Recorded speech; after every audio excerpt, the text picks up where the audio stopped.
Muy bien, señores, nuestro invitado, analista en geopolítica, mayor general retirado, Miguel Ángel Cordero. Y Miguel Ángel Cordero es conocido en el país, además de que es una figura que está en varios medios de comunicación general. La Europa, Ucrania, Estados Unidos en la era de Donald Trump. Fíjate, aquí hay un gran dilema. ¿Por qué decimos que existe un gran dilema? Ucrania en su gran conflicto con la Federación Rusa y con ello Vladimir Putin no tiene la capacidad de responder a lo que son las necesidades de defensa antiaérea, pero tampoco tiene la capacidad de responder a lo que son los ataques constantes que se realizan a través de lo que son los espacios terrestres. La era Trump no ha favorecido mucho a Ucrania en el sentido de que Trump regresó en este nuevo periodo con el objeto de ser el gran redentor de la paz. Un redentor de la paz que dijo que ese conflicto, si él hubiese estado en el poder, no se hubiese dado. ¿Bajo qué argumento? ¿Será esto cierto? Sí. No, su relación con Vladimir Putin. Pero iba a permitir entonces que Trump invadiera Ucrania y no iba a intervenir, porque como quiera Trump, Putin, la idea es adueñarse de Ucrania, lo ha dicho. No solo de Ucrania, no solo de Ucrania. Los ideales, el pensamiento de Vladimir Putin, porque hay que recordar lo siguiente.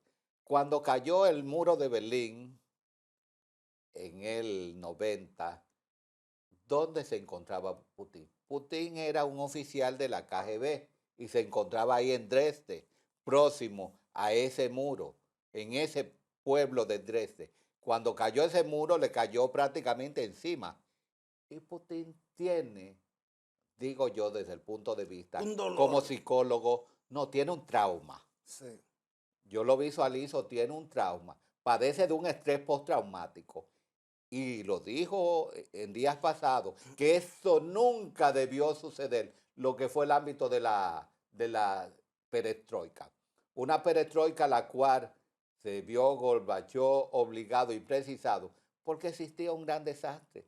Los conflictos y las guerras no producen riqueza, producen inflación y pobreza a los estados. Y por ello fue que sucedió ese descalabro de la Unión de Repúblicas Socialistas Soviéticas, en la cual se vio comprometida en conflicto, sobre todo su último conflicto, la guerra allá en Afganistán, la invasión de 1979, que Estados Unidos le hizo la contra con la creación de los mujahidines, que ahí fue donde surge la figura de Obama, de los talibanes. Sí. Y sobre todo de este gran yihadista. Entonces, esta oposición que hizo Estados Unidos en esta intervención en Afganistán diezmó bastante lo que es la capacidad, porque hay que recordar algo, que la Federación Rusa, o sobre todo después de la Revolución Bolchevique, la Unión de Repúblicas Socialistas Soviéticas, se afilió mucho a un pensamiento de un gran pensador, valga la redundancia, Sir Hartford Mackinder, que habló sobre lo que es la isla, la gran isla mundial. La gran isla mundial que, según Mackinder, está conformada por una serie de países que gozan de una riqueza tan grande que el Estado que llegara a conquistarlo iba a tener la factibilidad de que podía vivir bajo un esquema de autarquía. Un esquema de autarquía al cual Karl Haushofer, ese gran padre de lo que es el ámbito de la geopolítica, se ha referido a este ámbito donde Mackinder dijo: quien domina la gran isla domina el Heltan. Quien domina el Heltan domina las riquezas mundiales. Y quien domina las riquezas mundiales domina el mundo. Entonces, si analizamos la historia del arte de la guerra, todos los ejércitos asiáticos, antes de que existiera el nuevo continente América, porque una de las importancias que tienen los viajes de Colón es el descubrimiento de un nuevo espacio, como lo es América. Antes de eso, desde la historia de los mongoles, de Alejandro el Grande, de Darío el Grande, de Ciro, ese movimiento se ha dado precisamente hacia esa zona en el Asia. Y hay que recordar la historia de Alejandro, donde Alejandro habló y peleó, discutió con su padre, Filipo, rey de Macedonia, y le dijo, yo voy a ser más grande que tú, porque tú eres rey de un pedacito de tierra y yo voy a ser el rey de una gran extensión territorial. Sí, general, pero en esa parte de Europa, el gobierno de Trump, ¿qué va a hacer? ¿Va a permitir que Putin se acentúe en Ucrania o de alguna manera Europa va a tener que asumir la defensa de Ucrania? No Estados Unidos. No, fíjate qué pasa. Geoestratégicamente tiene que Europa empeñarse en defender lo que es un Leven Round. ¿Qué es el Leven Round? Es el espacio vital. Eso es el espacio vital, que es un término de un geopolítico alemán, que debe cada estado propiciar lo que es una zona de interés y una zona de influencia. ¿Por qué Putin está invadiendo Ucrania? Cuando dijo que no le interesaba Ucrania, sino que le interesaba un cambio en el ámbito político-social de Ucrania. Es la tesis de Putin, pero en verdad no puede asimilar que un Estado que estuvo bajo la sombrilla de lo que fue la URSS anteriormente, porque eso es lo que está buscando Vladimir Putin, reeditar la URSS 2.0 en su nueva estancia, porque él lo prometió, que iba a ser grande a Rusia de nuevo. Y por ello, la mayoría de los estados que formaban o conformaban parte de lo que es el CEI, la Comunidad de Estados Independientes, que fueron aquellos estados que se desprendieron, eran estados satélites de la URSS, se desprendieron con la caída del muro de Berlín y rápidamente se afiliaron a Europa. Pero no solo eso, que después se afiliaron a la OTAN, Sí. como una manera de un seguro de vida, como un seguro, comenzando con los países Y bálticos, a Ucrania, Estonia, Letonia y y Lituania. a Ucrania no le dio tiempo. No, porque es que en Ucrania ha pasado un problema. En Ucrania, el gran problema de este muchacho del Euromaidán, Zelensky, no, antes de Zelensky, Yukanenko, no, Víctor Yanukovych. Yanukovych. Víctor Yanukovych, el gran dilema era que el pueblo, porque hay una población harta que tiene una inclinación europea.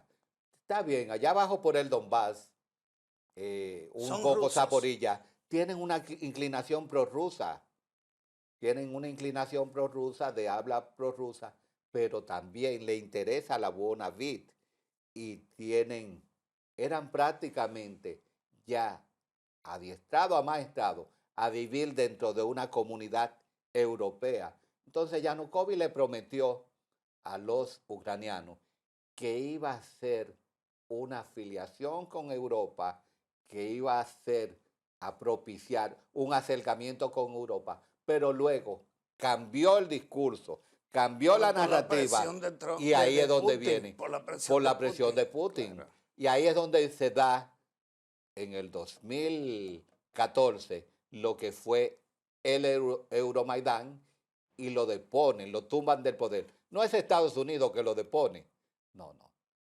Lo depone precisamente el mismo sistema y él sale huyendo porque sabía que no podía contener las hordas que tenían cierta inclinación europea desde un contexto geopolítico, porque ya él lo había prometido. Entonces, la gran narrativa de Vladimir Putin es que Occidente lo tumbó, le dio un golpe de Estado. No, tuvo que salir huyendo, porque prometió algo y no lo cumplió. Y en ese sentido, ya ese dilema de que sube Volodymyr Zelensky, que fue un tipo atípico, no fue un político, fue un tipo que se dedicaba a la comedia, era un showman, así como lo era Donald Trump en sus inicios. Claro, claro. Era un showman, pero el tipo fue un gran actor y dijo, esto hay que recomponerlo. Y empezó a limpiar lo que es la imagen.